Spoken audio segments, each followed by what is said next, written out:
How do they say it? They say sometimes they'll say determine if it lies on the line. I think that's what this one says, right? Yeah. Determine whether the point lies on the line. So we've done that problem before, right? But we did like here. If I said, does that point lie on this line? What would you do? Would you graph the line? No. No, you're not that crazy. Just plug it. Yeah, plug it in. I always check any solution to anything, you plug it back in. So no matter what it looks like, so if it looked like this, no check. And it said, is that a solution to this line? What would you do? Plug it in. No matter what it looks like, you plug it in. You know what X is, you know what Y is. If I put A and B, this is alphabetical order, A, B, right? You've seen that. Cool. Same old question, just different form of the function, yeah. Because I was going to make the graph. Oh God, don't do that. I don't know what it's asking. Don't do it. All right, how else are you doing? Like, And then just one more. yes. So, can you do the opposite for like 13? So, are we just finding this point and then plugging it into the formula? So no matter how they give you the situation, what do you need to find the equation of a line? The slope and the point. There you go. Cool. That's it. So they give you a picture now. They give you a point, and they give you the line. So all you're missing is the slope. And how do you get the slope? Rise over run. Okay. Take gas. That's number 13. Perfect. Thank you. Yes, sir. 33, 6, yeah. Totally. Number 46. Which one? Sorry. 46. 46? Gotcha. Okay. So again, if they say find the whatever equation of the line, that, who cares? What two things do you need? Slope and a point. If that point happens to be the y-intercept, yay, because then we know what b is, and then it's quicker, right? This one, it says, oh, we actually did this exact one. I don't know. They repeated it, passing through 8,3 and negative 7,3. We did that one, didn't we? Yes. Yep. Yes. I think it was in an earlier second. They just love this problem for some reason. Yes. So, do I have a point? Yes. Yes, sometimes I have a point. Well, what is 0 over 15? Say again? Is that the y-intercept? What'd you just say? What is 0 over 15? Beautiful. And where did that come from? I don't see it up here. So, what did you do to get it? I know what it is. I should. But what did you do to get it? And then I'll answer your question. How did you get 0 over 15? 3 minus 3 is 0. Sure. But why would you do that? What would be the purpose for doing that? Slope. There you go. See, I told you you'd answer your own question. So, the slope is y2 minus y1 over x2 minus x1, which is 0 over 15. So Sure. that's the horizontal, or and then a vertical is the infinite slope? What's 0 divided by 15? 0. 0, not infinite. So, if it's got slope of 0, it is a... Denominator, it's infinite. Exactly. Then it would be a vertical line. This is a horizontal line because it's flat. And we did this one the other. Remember, the idea was what's always true about something between these 2 points? What's always true? Y is 3. That's the equation. It's crazy. Y is 3 because that's the definition of the points on this line. Wait, so that's like how you solve that question? Yeah, this is technically how you solve it, and then you plug it in. Y minus 3 equals 0 times x minus 8, if you want to use that point, right? Okay. And then you get y minus 3 equals 0, you get y equals 3, but you could have realized from the beginning y equals 3. So what's the equation of the line that goes through these 2 points? X is 4. X equals 4. Do you guys see that? Damn. Well, watch this, watch this. What's the relationship between the X and Y pieces? Can you just tell me, what's the relationship between the X and Y pieces? Nothing? No. What's always true about the Y? Let me give you one more. It's being doubled. Yeah, whatever X is, what do I do to get Y? Square that? Times by 2. You can't just look at one point. You have to know the pattern. So there, it looks like I add 1. Does that still add 1? No. Oh shit! So that can't be the pattern. Multiplied. X goes Well, it can't be added 3 because this added 1, so it can't be added in. And multiply by 2. right? So what's the equation? Y always does what to get? 2X. I really want you to understand that. And so something I don't think I've said yet, but as a consequence of all this is, an equation is a representation of the relationship between X and Y points. So that's why the equation for this is X is 4, because what's true? What do I do to get Y from X? Well, nothing. What's always true about these points? X is 4. Okay. How do I know X is always 4? Because the minute that 2 of these points have 4, 4, 1, 4, negative 7, and I draw the line, every point's got to have 4. It's got to be a straight line. I didn't say it could curve around and escape. Right? Same way that was Y equals 3. If you do all the work, you get Y equals 3. But why do all the work? You just say Y is freaking 3. I can see it. This one, you can see it. Y is always twice X. Hey, that's the equation because that's how this works. That is unbelievably how this works. Now, if I gave you this,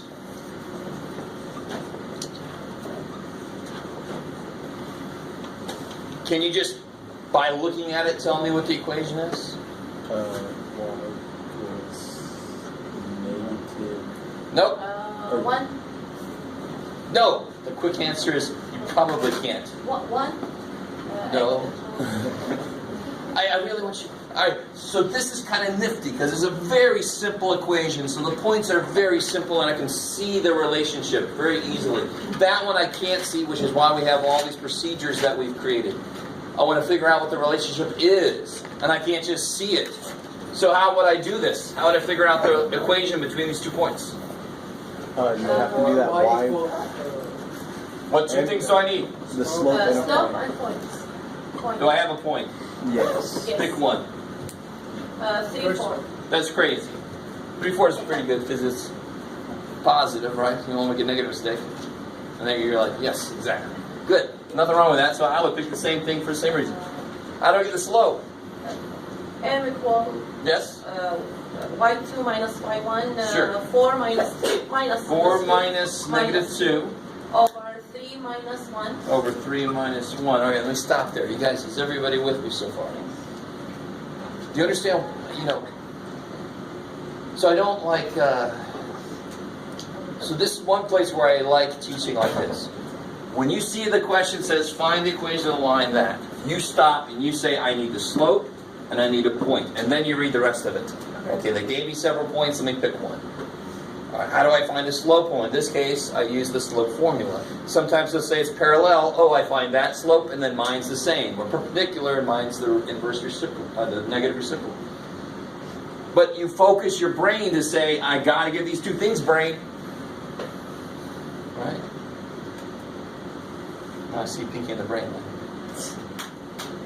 And then you get those 2 things. It focuses you. You realize what the purpose of the problem is. So you're not just like flailing around.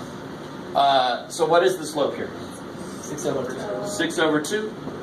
3. So now what do I do? Well, I've got these 2 things. Check, check. What do I do now?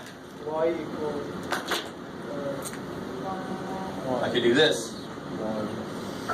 Or you could do the thing with the B thing that we did earlier. Let's do this one. So what goes where? Y minus 1. 4. No, it's minus Y. minus Oh. 2. Yeah, minus Here's the point we picked. You could pick one of them, but somebody you picked that one for me. So Y minus the Y part. 4 equals 3.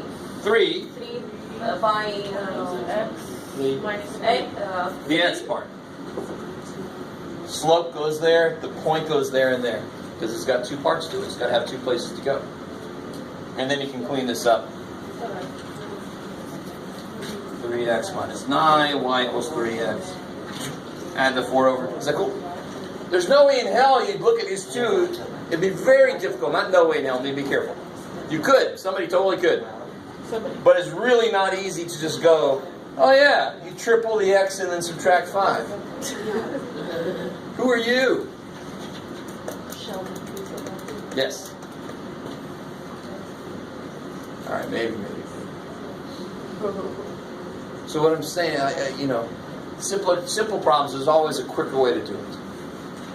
But if I followed this procedure for this, it would still give me this. That's why the procedure exists. It'll work for everything, the ones I can do by just looking at it, but it will also do it for the ones that I can't do, thank God. Because then I'm like, oh good, thanks procedure.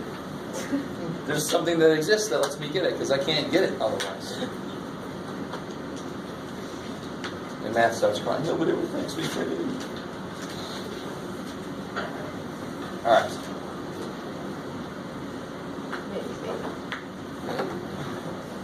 Is there anything else from homework?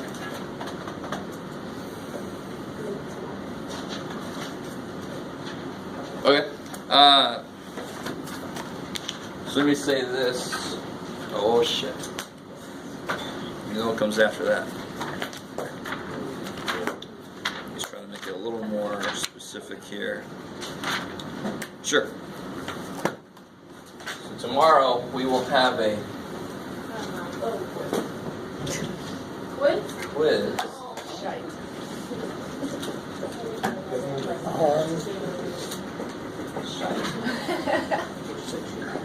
33336.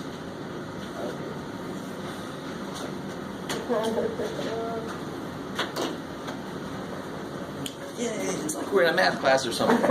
No. What? All right.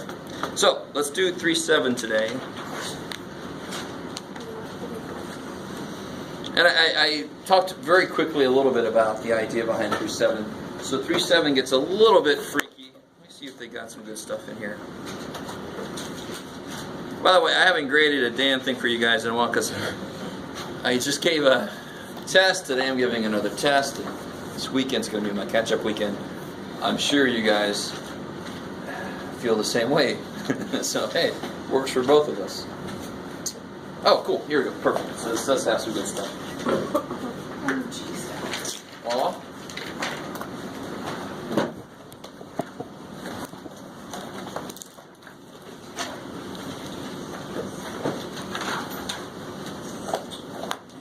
Whatever it belongs. Let's find it. What's today's date? The 24th. I don't know.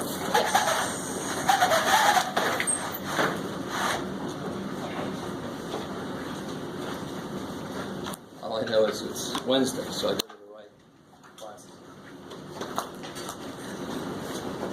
That doesn't happen to me yet, I don't think. Go to my Tuesday class on Wednesday or something. For you guys, it would be fine. So 3-7 really is all about plotting points that come from observation. So if I went outside and I recorded the time and the temperature, and then 5 minutes later the time and the temperature, and then 5 minutes later the time and the temperature, it's not necessarily going to be a straight line, is it? In fact, we know it sort of goes like that. Or if you surf, you know the surf kind of goes like that, and sometimes the highs are higher on some days and lower on other days and so forth. We're going to focus on linear, what's called linear models. Oh, scheisse. Which one is it? This one.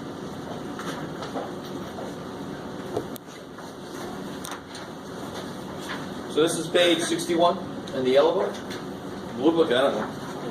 48 48? Okay, sure. I added a lot more stuff. So check this, I'm going to just plot those points. Yes. So plot the data. So if you don't have this book, It's on. get it. Oh my God. Still time. It's the cheapest book you'll ever buy in college. Unless you take my stats class and then I use a free book. So when you're saying plot, do you want us, you want us just to put the dots, right? We don't need to put the numbers with it on the graph? Yeah, in this case, we're not going to put the numbers. They'll just kind of get in the way. Okay.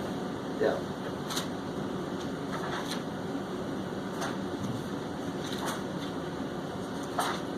All right, let me catch up to you. So negative 3, 2.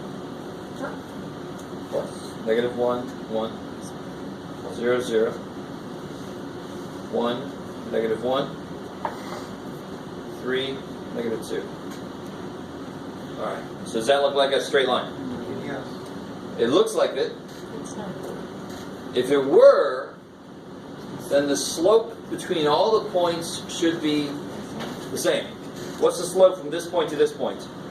Down. 1, 2, 1. Now what's from this point to the next point? One. Oh shit.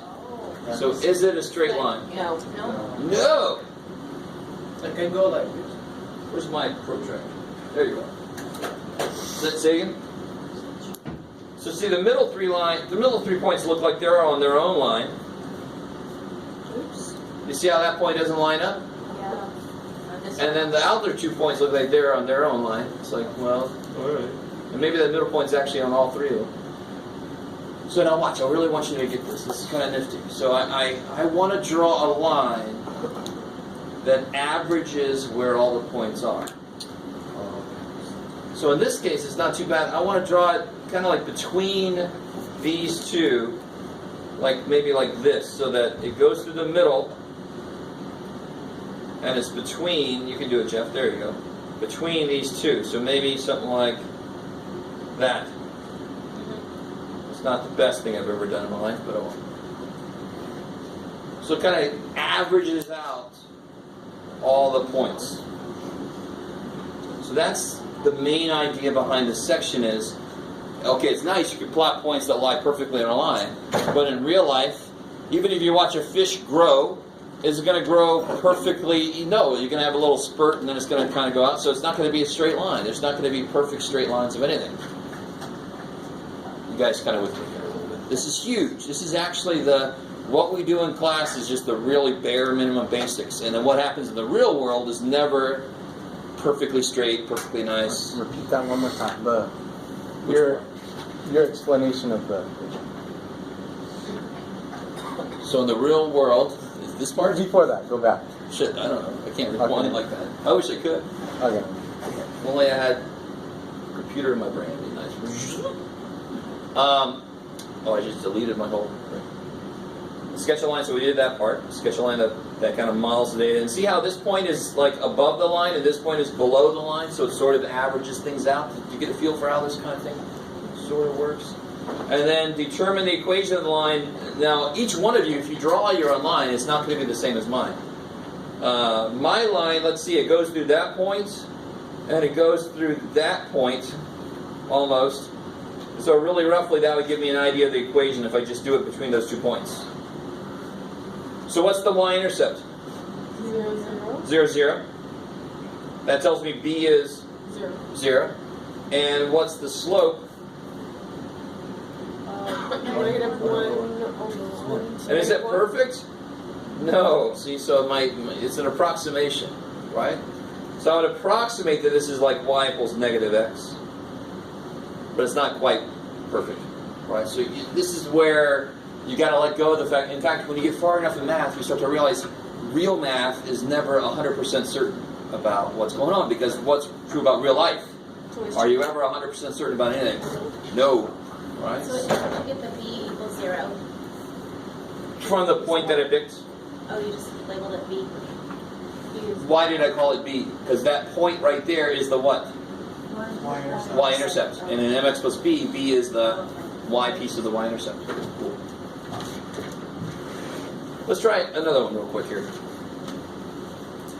Now this one is nice. I like this one because what do you have to do first here? Make a break. Yeah, no, you don't. I don't want you to do that. Start at 36. Start at 0, 36. Yeah. Well, if you go 0, 36, then you've established your scale to be by 36, right? So you've got to establish a scale. And I want to get up how far? Like 150 roughly, right? And you got 1, 2, 3, 4, 5 tick marks here. Do you guys see what I'm saying? So there's several different ways to figure out what kind of a scale you want. But the most direct way is to say, okay, I got 5 little tick marks for myself. I want to get to 150. 150 divided by 5 is 30. So if I go 30, 60, 90, 120, 150, you guys understand what's happening? So I want to break I got to get up to 150 from 0. If I break it into 5 parts, each part's going to get 30. Now my scale is consistent. The minute your scale is inconsistent, I throw all your shit out. I don't believe anything you ever say again. If you're a statistician, is what I'm saying. You give somebody a graph, the scale's not consistent, you're like, I am never going to ask you for help with your fund. That's number 1. So 30, 60, 90, 120. What about my X scale? They pretty much give it to me. 30 by 30. Yeah, I'm going to use X. Yeah, beautiful. I'm going to use exactly, because they go by 3s, I'm going to use that. 3, 6, 9, 12, and who cares? Okay, good. Now, please, dear God, the one thing I don't like about this problem is, if that had been an 8 instead of a 9, I can't say 3, 6, 8, because then my scale is not consistent, and then I'm lying. It's not going to look the way it's supposed to. But I think we can put 9 and we can put 8 between 6 and 10. Totally. You put 9, you follow the scale, and then you find where 8 is. Exactly. I like it. I think you can too. So let's see. 336. Where's 336? Go up like slightly above 30. Yeah, it looks to be maybe about right there, maybe. Just a little bit above 30, right? Maybe I went too far. 672. What's right in the middle of these two? What's right in the middle of 60 and 90? 75. Right, because the 30 apart and cut in half is 15. 15 away from 60 is 75. So 72 will be just a little bit below, halfway, so like right there. 9, 108. So again, what's right in the middle of these two? 105. 105. So 108 is just going to be a little above that halfway mark. And then 12, 144. Again, this is 135. 144 is going to be almost to 150. So that looks, how do I double check? How do I make certain? And this is that skill that was in the earlier section. When X goes up by 3, how much does Y go up by here? By our doubles, 2x. By 36. Yeah, 36. When X goes up by 3, does it go by 36 again? No. Was 72 plus it 36? does. Yeah, it's like 108. When X goes up by 3, does it go by 36 again? Yes. So visually, I'm never going to, maybe I put a point in kind of the wrong place and it doesn't quite look straight. So I can always just check it out computationally. The slope has got to stay the same, and that means it really is a straight line. So I know this is perfectly straight. So plot the data. Be sure to label each axis, blah, blah, blah. What's the label on this? What's this one? X? No. The real life, gallons of gasoline. And what's this one? Miles. I like it. See that? Aw. Sketch a line, check. No, we haven't done that. Sketch a line so it just goes right through all these things. Shwa! You can make sound effects if you want. Find the equation of the line. How do I do that? Y equals X plus 30. Find a point and No. For a few reasons. slope. Any point. So, pick 2 points. 336. At 672 maybe? So 336, 672. Let me see if you guys can handle this. If I go down by 3, then Y should go down by how much? 36. So if I go down by 3, I'll end up at X equals 0, right? Yeah. If I go down by 36, Y is 0. Hey, and why is that a nice point? It's a Y-intercept. That's the Y-intercept. I know B would be 0. Now again, you could do the whole thing with this. You can do m equals 72 minus 36, blah, blah, blah. You can do all that stuff we did earlier, right? But I've already got a lot of work staring me in the face. What's the slope? Rise how much? 36, run 3. Rise 36, run 3. So the slope is 6. 12. I like it. I really want you guys to understand. Look, right here. If I do these 2 points, 72 minus 36, that's a change in y's, right? Over 6 minus 3, change in x's. So what do I get? I get 36 over 3. What the thing we just got. So that's why you had that problem. In both ways, you had to figure out from the table what the slope was and then use it to fill in the points in the other problem. That's why, because then it makes this kind of problem real quick. Really nice. Somebody's already done a lot of work. So the slope is 12. So what's the equation? Knowing that b is 0, m is 12, the equation is 12x. 12x. I like it. What does the 12 represent? Sure, but no, what's it represent physically? What's y? What's the units on the y? Yeah, so isn't it rise over run? So when I rise, that's miles.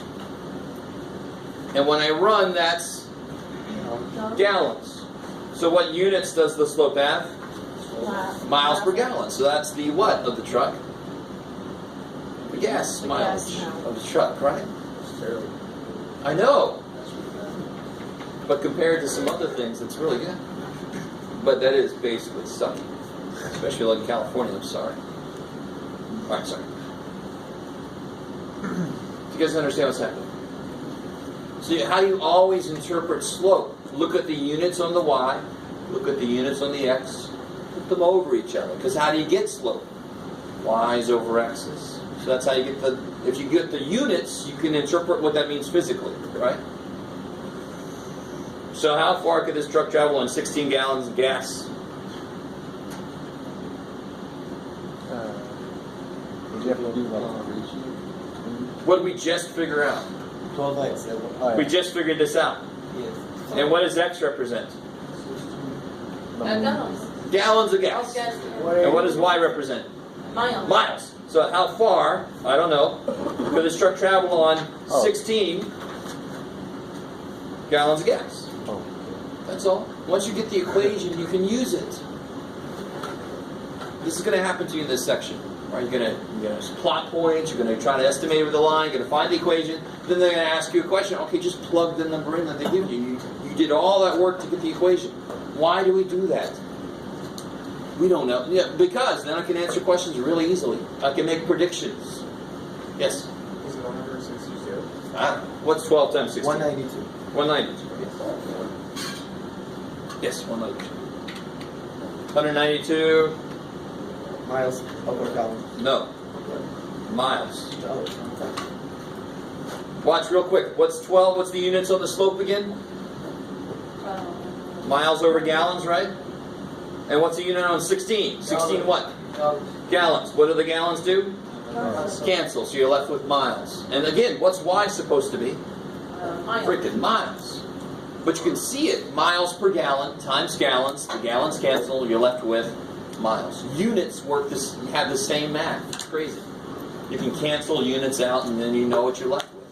If you take any science class, you're going to say do unit analysis. That's unit analysis. What I just did. Okay. All right. Let me see what looks interesting here.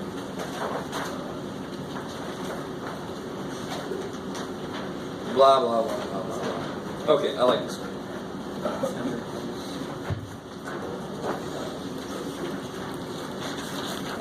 This is page 63. So they give you the points. Are those points in a perfect line? No. No. And they tell you a method to use to try to figure out a line. So do that. Oh, that's horrible. No, that's fine. Okay, good. They give you all the points up here?